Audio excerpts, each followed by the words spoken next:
Well, let's go ahead and start. We're going to give you 6 examples of how violence occurred concerning the civil rights movement during the Johnson presidency. And we talked about the Freedom Summer Project yesterday, which wasn't very successful. Only 1,200 new black voters registered by virtue of that movement. And then we talked about the incident at Selma, Alabama, which was much more productive because it forced the hand of the federal government to pass the Voting Rights Act of 1965, which was very good. So now we're going to move on to the 3rd example of violence concerning civil rights during the Johnson administration, and that was the Watts Riot. Okay, the Watts Riot. Does anybody know where Watts is, by the way? What's that? Texas? No. It's a suburb of a pretty major city on the West Coast. Close. Home of the Lakers. Los Angeles. So, on August 11th, 1965, violence occurred in the black community of Watts, which was basically a black suburb of Los Angeles. So on August 11th, 1965, violence occurred in the black community of Watts, which was basically a black suburb, which is a nice word instead of ghetto, but that's what it was, in Los Angeles.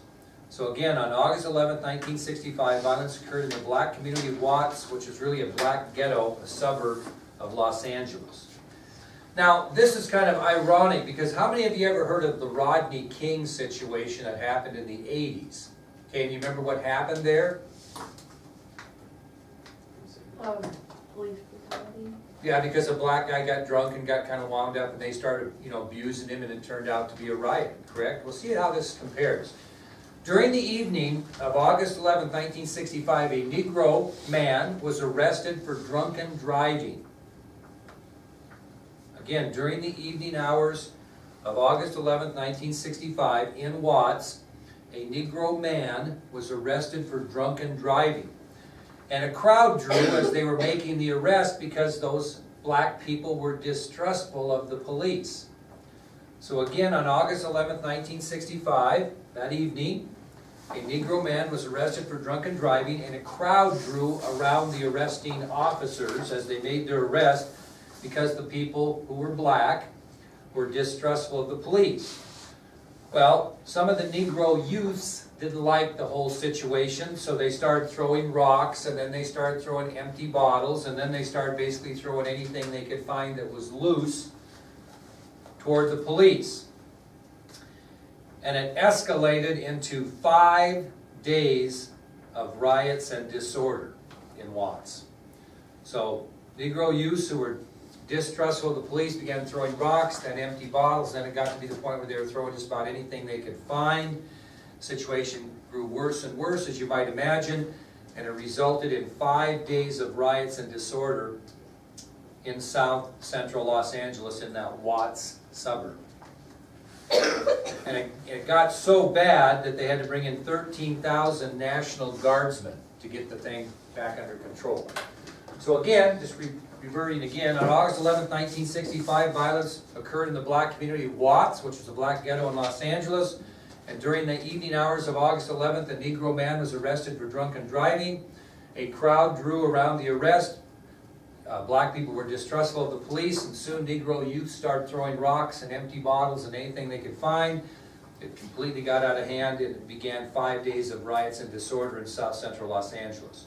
13,000 National Guardsmen were called in to get the situation under control, and by the time the riot was subdued, the damage had been done not only to south central Los Angeles, but also to President Johnson's Great Society philosophy. Okay?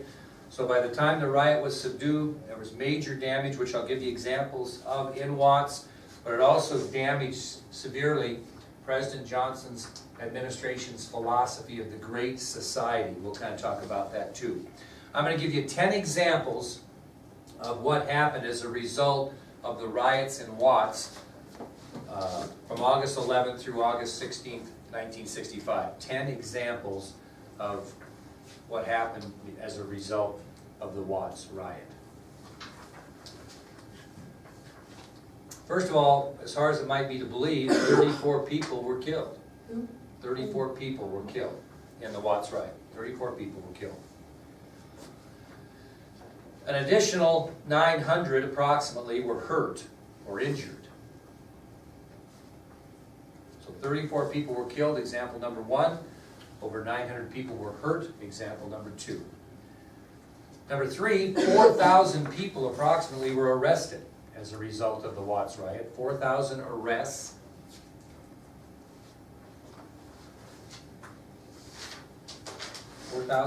Number 4, 209 buildings in the Watts suburb were gutted by fire. 209 buildings in the Watts area were gutted by fire. Fifth example is 787 other buildings that weren't gutted by fire were damaged. So again, fifth example, 787 other buildings, not counting the 209 that were gutted by fire, were badly damaged. Number 6, what do you think happened to the stores during the riot? They were looted, big time. Yeah. So the 6th example is many, many stores were stripped bare by looters. The 6th example, stores were stripped by looters. 7th example of the result of the Watts riot, you know what the property loss amount was in 1965? They estimated the property loss, $46 million in 1965. So property loss amounted to nearly 46 million. That would be buildings that were destroyed or damaged, things that were stolen, etc. $46 million worth of damage because of the Watts riot. The 8th example of what the Watts riot resulted in was, as I mentioned, it hurt President Lyndon Johnson's Great Society program. Now, how to do that? Think about, what do you think, what did the Watts riot and the results of that, how did that hurt our 8th example? How did that hurt President Johnson's Great Society program? Remember what it was about? It was about providing opportunities, for people that had less, less fortunate people. So how the Watts riot hurt that, Saskia? Well, the cost, that cost is one thing, but think of the philosophy of the Great Society. It certainly did hurt cost-wise, but how did it hurt his philosophy? Okay, what was the backlash there? Think about it. When you are going to create an equal opportunity for all that only a few have at the time, who are you creating opportunities for more than likely? Minorities, especially in this case, Negroes.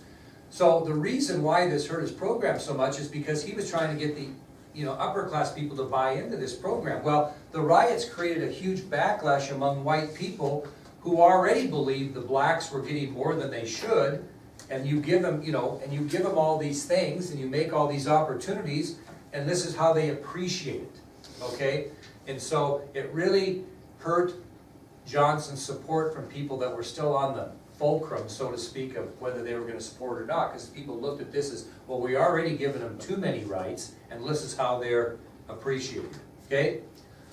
The 9th example of what the Watts riot did is it drew attention to more radical black leaders, okay? It drew attention to more radical black leaders. Remember, Martin Luther King Jr., is he a radical black leader? No, he's for peace and nonviolence. So who was probably the most notable radical black leader of the time? Malcolm X. So it created, the riots drew attention to more radical black leaders such as Malcolm X, who were out there saying that, we'll talk about this later, we're being too patient with society. Okay? Martin Luther King Jr. is trying to do it slowly and with nonviolence. And what these Watts riots did is it drew attention to the more radical black leaders such as Malcolm X. And the 10th thing it did, the results of the Watts riot, is it initiated a new civil rights movement in America that went away from Martin Luther King's philosophy, and that movement was known as Black Power. And we'll talk about that.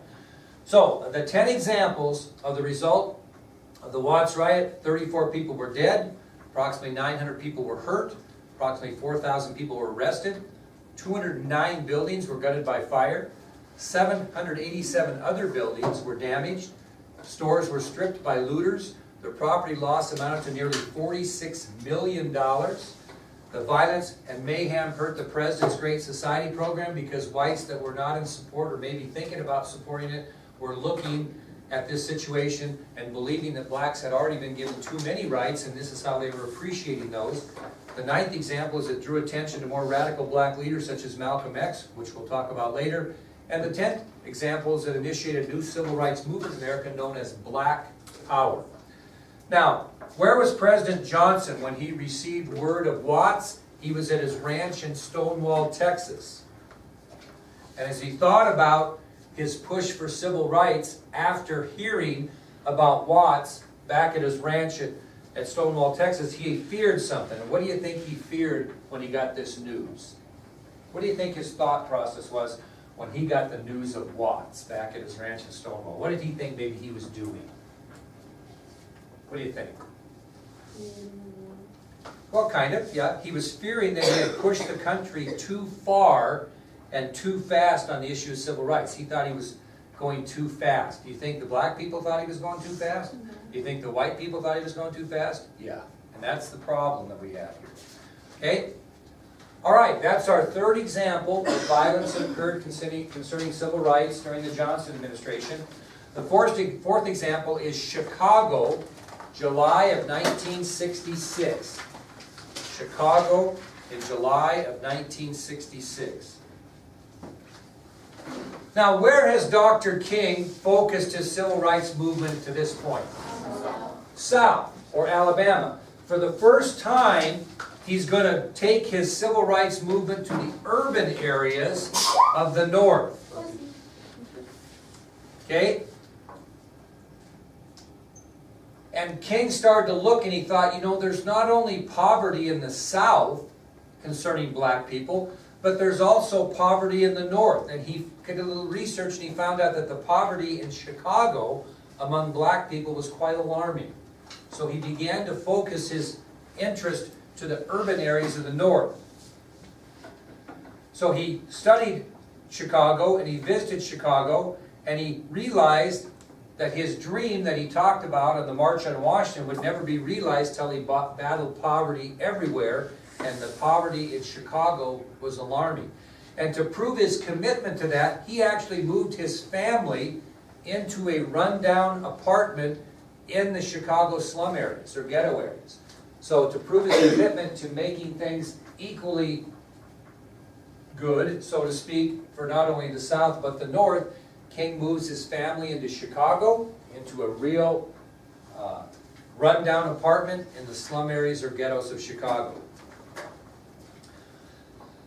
Now, there's a reverend who was a member of the SCLC. He supported Martin Luther King Jr. His name was Walter Fautroy, and he's on your ID sheet. He was a reverend. And he explained this philosophy in the slums of Chicago. Okay? So a reverend by the name of Walter Fautroy, who was a member of the SCLC that lived in Chicago, he explained what the philosophy was of the people in the slums of Chicago. Their philosophy was love thy neighbor. Okay, that was the philosophy of the people that lived in the slums in Chicago. And when Reverend Fautroy was asked about, how do you explain that philosophy? If it's love thy neighbor up here in the slums of Chicago, why is it so crappy up here? Why does it look so bad? Why are people acting like they are? Now, I want you just not to write this down, but listen to it.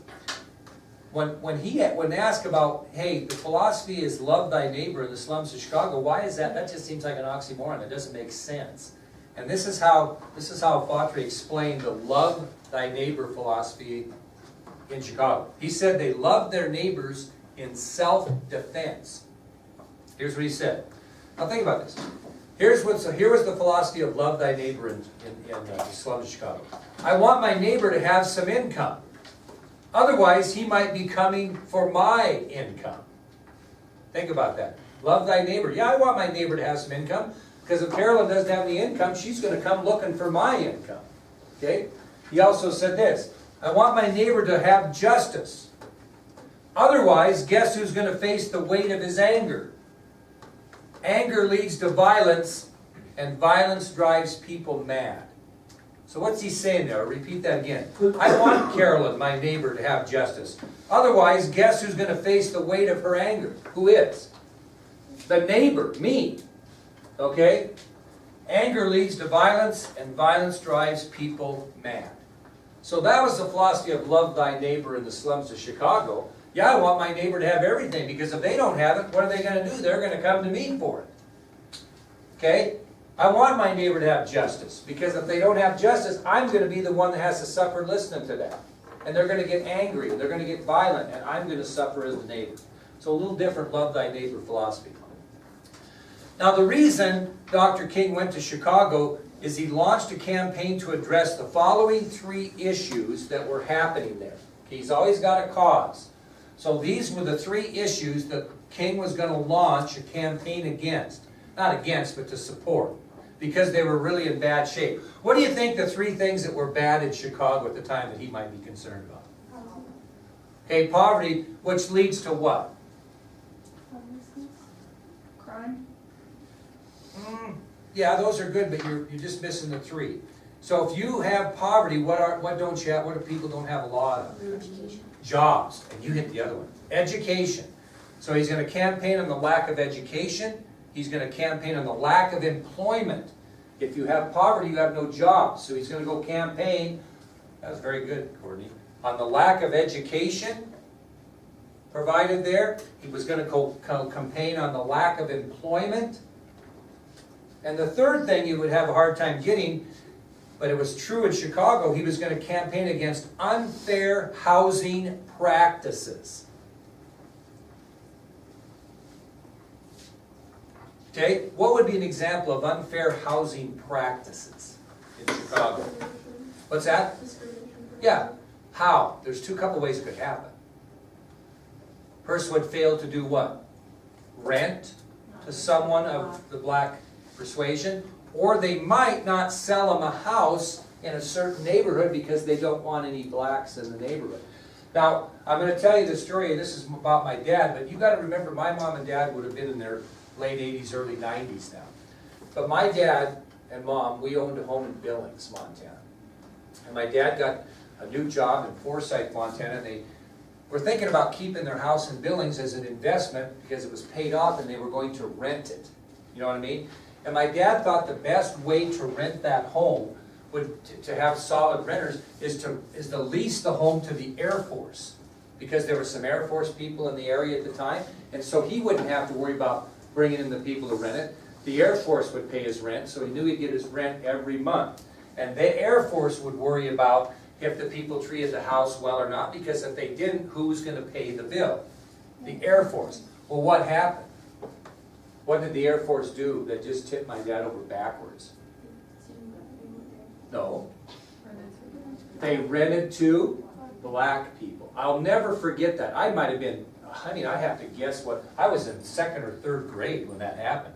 My dad was furious that they would rent, because all the neighbors on Avenue C in Billings were not very happy, you know, in 1969 or 68, because a black family was moving into the neighborhood. For crying out loud, it didn't matter that that person was serving their country. But I'm just an example of that. Well, the same thing was happening in Chicago, okay? So, in late July of 1966, what did Dr. King organize to protest this poor education, poor employment, and unfair housing practices? He planned a march. Okay, very good. So he planned a series of marches in Chicago. And these marches are going to go through all white neighborhoods to protest the discriminatory practices of real estate agents in that area who were doing what? Selling homes to white people only. So in late July 1966, Dr. King organized a series of marches in Chicago. And these marches would go right through all white neighborhoods to protest the discriminatory practices that real estate agents in those areas were using. by not selling homes to black people. Does that make sense to you? That he would do that? What's the problem with it? White people don't want to To get to march a bunch of black people and civil rights supporters that were white through all white neighborhoods. How well are they going to be received during this march? Not well. These marches were very dangerous. Hundreds of angry whites threw bricks and bottles at the marchers as they went through, as you can imagine. And King himself was hit in the head with a brick during the march. Hit right in the head with a brick. That would not feel good. Okay? So he plans these marches through all white neighborhoods to protest discriminatory practices of real estate agents in the area. The marches are very, very dangerous. Hundreds of angry whites throwing bricks and bottles at the marchers. And King himself was hit in the head and injured by a brick. Well, after it happened, Dr. King was interviewed, and listen to this. You don't have to write this down, but listen to this quote he said. Now, we're in Chicago, urban Chicago. He said, quote, "I think it is one of the most tragic pictures of man's inhumanity to man that I've ever seen. And I've been in Mississippi and Alabama. But I can assure you that the hatred and the hostility are really deeper than what I have seen in both Alabama and Mississippi." The point being is it was at this point, after he was hit in the head with a brick during the marches in Chicago, that Dr. Martin Luther King realized to himself that the movement might result in his what? Death. Okay, very good. So it was at this point in Martin Luther King's life during the Civil Rights Movement that he began to realize that this movement that he was supporting might eventually result in his death. That's when he first became concerned for his life.